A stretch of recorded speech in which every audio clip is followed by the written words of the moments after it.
Bismillahirrahmanirrahim. Perkenalkan, nama saya Gita Nabila Hidayati, Prodi PAI, semester 2, NIM 02301100059. Tujuan saya membuat video ini untuk memenuhi tugas ujian tengah semester mata kuliah Pendidikan Sosial Budaya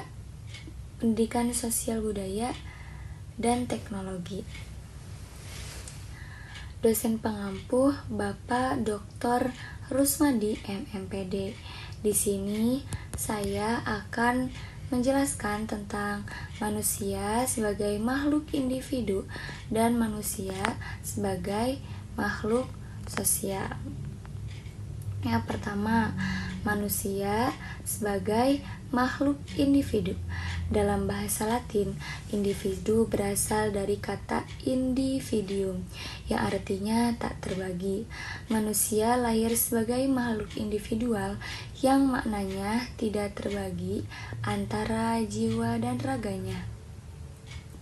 Dalam perkembangannya sebagai makhluk hidup, individu tidak bermakna kesatuan jiwa dan raga, akan tetapi menjadi yang khas dengan corak kepribadiannya. Hakikat manusia sebagai makhluk individu.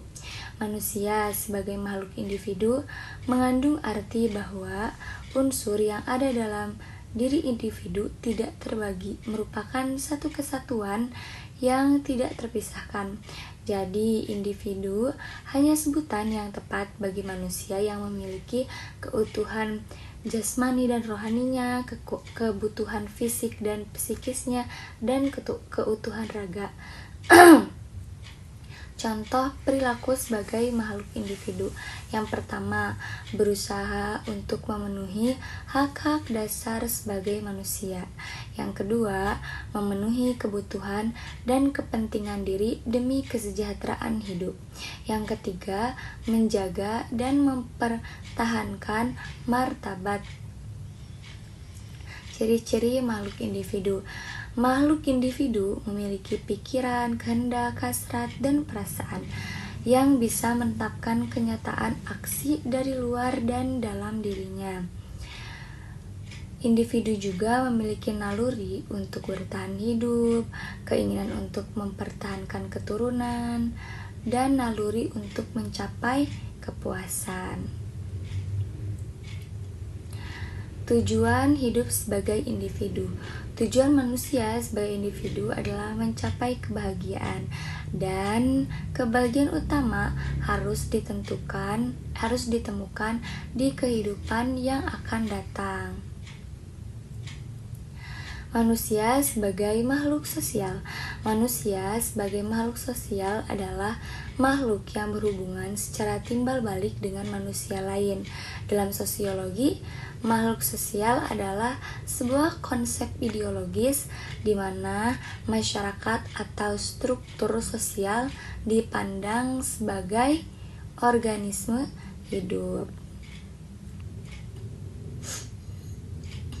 Manusia dikatakan sebagai makhluk sosial karena pada diri manusia ada dorongan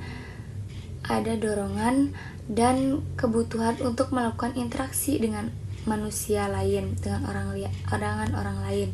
Manusia juga tidak akan bisa hidup di tengah manusia tanpa adanya bantuan manusia lainnya.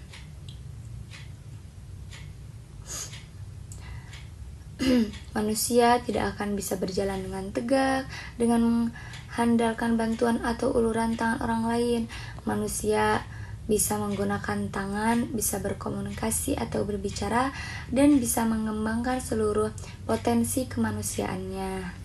Peranan manusia sebagai makhluk sosial. Pertama, manusia sebagai makhluk sosial memiliki kesadaran akan ketidakberdayaan bila manusia seorang diri, kesadaran untuk senantiasa dan harus berinteraksi dengan orang lain, ketaatan terhadap norma yang berlaku.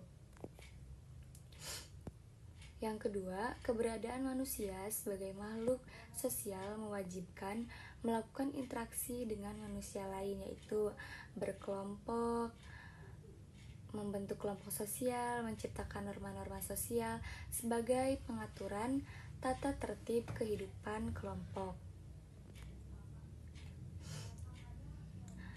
Interaksi sosial manusia sebagai makhluk sosial.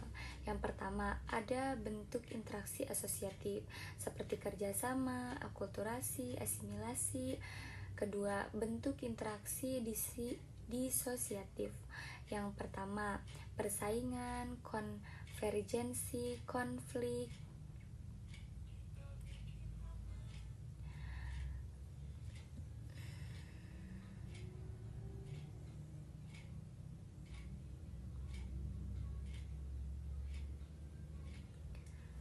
Faktor dan ciri manusia sebagai makhluk sosial.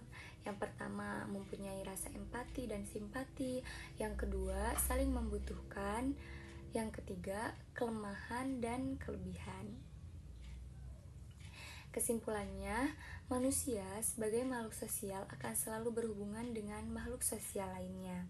Karena dalam makhluk sosial tidak akan bisa hidup sendiri-sendiri, akan selalu membutuhkan manusia lainnya.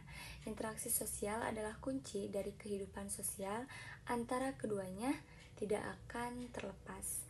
Sekian, terima kasih.